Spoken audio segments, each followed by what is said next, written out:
Here in the South, how quickly things can change, both when it comes to weather and maybe our appetite there behind the wheel. Last week, a little sporty ride, two-door. This week, just as sporty, if not more, and well, in a four-door kind of SUV styling I tend to prefer. Hey, welcome to this edition of Road Warrior. I'm your host, Grant Roberson. Now, behind me pretty much goes without introduction, but it is the 2022 BMW X3 M Series Competition. Huge mouthful that basically explains that, well, while you can throw your favorite friends inside and some extra cargo to boot, you can also get there fairly quickly with that 0 to 60 number. So last week's test drive, you recall, was a two-door by Subaru, four-banger under the hood. Gives you a little bit of boot scooting boogie, so not apples to apples when we get to this week with this BMW M Series Competition, really in a different type of market. Now, what I like here versus a two-door coupe is exactly what you see on the profile, delivering that SUV sport activity-like styling that allows this 6-foot-plus frame to climb inside with ease, because while I do like a little bit of 0 to 60 action, I don't like the backbending affair. So certainly this is more of my cup of tea. What I also like is this exterior color, specifically Brooklyn gray. Kind of this nice new styling of color, not the bold blues, the reds, the whites, the blacks we're all used to. This one standing out with kind of that extra look that makes it stand out. What it also makes stand out is at the four corners. We'll dive into those just a second, but that open face look, obviously the adorned brake calipers that lets you know this is the next level of BMW, but best of all is the grille warfare. The grille warfare definitely has that wow factor, that aggressive look here at the front end, but there's a lot more operational going on with the airflow, because after all, with this engine under the hood, what it demands is cooling power, making sure it runs at optimum cooling temps. And where it begins is, of course, with airflow, right through the traditional kidney-shaped grills, air induction down low, and operational venting here on the outer sides. But it's much more than just airflow. It comes down to, well, not just one radiator, but three, central and one on either side, really helping this vehicle keep optimum temperature when it might be heating things up. Now, before I forget all about it, you're probably looking at the four corners. Definitely will dive in what sits behind here, but first off, what you're seeing front and center. That's going to be specifically two 5540 ZR21s in the front, two 6540 ZR21s there in the back. But the most important thing is really what's sitting behind this wheel. Again, giving to that curb appeal, but most notably, the stopping power. With four piston fixed calipers at the front and single piston floating calipers at the rear, guaranteed excellent stopping power in all conditions. The brake calipers do bear the M logo and are finished in blue as a standard, or a high gloss black or red as options. The drilled and internally vented disc have a depth of 395 millimeters at the front wheels and 370 millimeters at the rear. The inline six-cylinder engine in the 2022 BMW X3M, it now features the forged lightweight crankshaft you'll find in the M3 and M4 models. That makes it extremely torsion-resistant design, which enables transmission of the higher torque numbers, while its low weight and reduced rotating mass also benefits the engine's ability to rev. Now, the crankcase is extremely rigid due to closed deck design, enabling high combustion pressure and optimized power output. Now, if you want to take it to the next nerd level, the iron coating of the cylinder walls applied by means of wire arc spring reduces the weight and friction loss, while the cylinder head has a core that is manufactured by 3D printing. This adaptive manufacturing process allows geometric shapes to be created which cannot be made using conventional metal casting methods. Now, with all that going on underneath the skin, what does that mean at the end of the day to a layperson like me? Well, great get up and go, specifically when it comes to horsepower, around about 503, increase in torque to 479 foot-pounds. What that ultimately means is better 0 to 60 numbers, specifically dropping from 4.0 seconds to 3.7 seconds, basically getting you from point A to B just that much faster. Now, besides the big numbers under the hood, the other big story for me is the scale of this vehicle. Allow you to feel like you're, well, driving a two-door, but well scaled up in its overall approach. And for a 6'2" frame like mine, this is a less back-bending affair. Now, certainly if you go with the X4, a little bit more scaled up, but the X3 just might be that sweet spot. Overall, measuring about 186 inches, wheelbase fairly stretched at 112. Other big numbers is the width, around about 84 inches with the mirrors as you see them, but thankfully they do tuck in when you go to park, reducing the overall width by about 10 inches. Another big number is the height. Not too bad at about 65 inches, which certainly means getting into tight spots, parking garages, isn't kind of a squinching affair like my big old GMC Yukon XL. That really is fully scaled up and can kind of give you that kind of menacing feeling in the tight spots. Lastly is ground clearance at just over 8 inches. Certainly something a two-door coupe doesn't feel anything like, which again makes for stepping into this vehicle versus slouching down. So this vehicle looks good all the way around, even here at the back end, which is crucial because this is pretty much going to be the last thing people see as you zoom on by. Nice, adorned, wrapped around, dressed up rear taillights, body color all the way around this vehicle, and certainly those quad pipes adorned in that glossy black atmosphere that adorn and accent around this vehicle. Better yet, that gray really sets the contrast on this vehicle. But while we have the kind of powerhouse at the front, here at the back, it's all about utilitarian, really getting things done. And that's the benefit of a vehicle like this versus a two-door coupe, because you can not only kind of get there fast, you can deliver everything you want. And we did throw things inside this vehicle, everything from speakers to audio equipment, and it's truly gobbled it up, specifically with around about 28 cubic feet of space. My two doors that I recently test drive, well, it just cut that number in about a third. Nothing to offer. What I like also is ease of access. Certainly electronic release right here, or even better, motion activated. Just simply swing your leg around and eventually it will catch and open right up.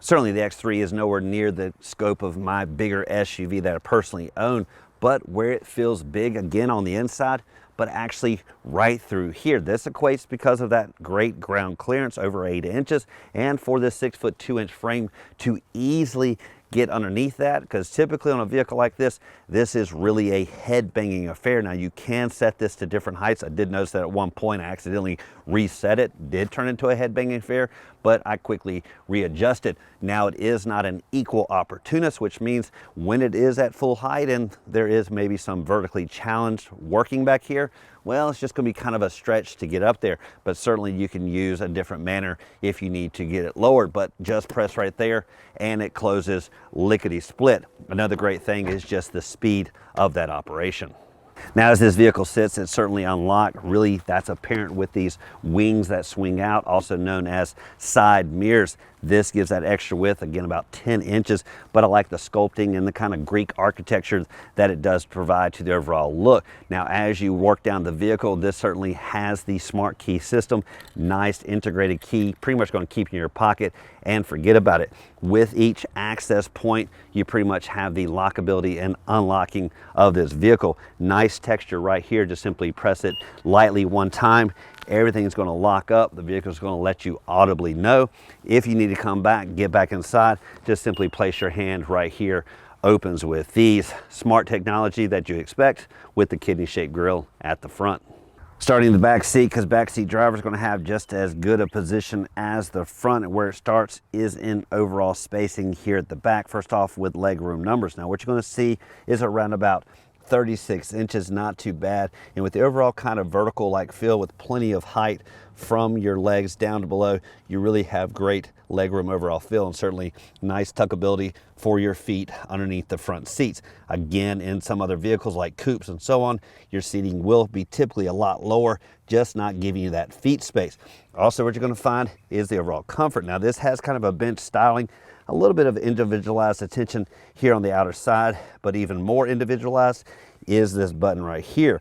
Just simply pull and hold on to it, and that's going to allow you to adjust the seat back, either recline it or make it more vertical, really allowing the back seat drivers to recline and find some extra comfort. Adding to the overall comfort in the back seat is the tri-zone system, dual zones up front, the third here in the back, digital readout for the overall temperature, as well as vent selection to make sure the airflow is right where you need it. Also helping is on the outer positions for the second row, heating up the seats. Down below, you also have connectivity in the form of 2 USB-C connections.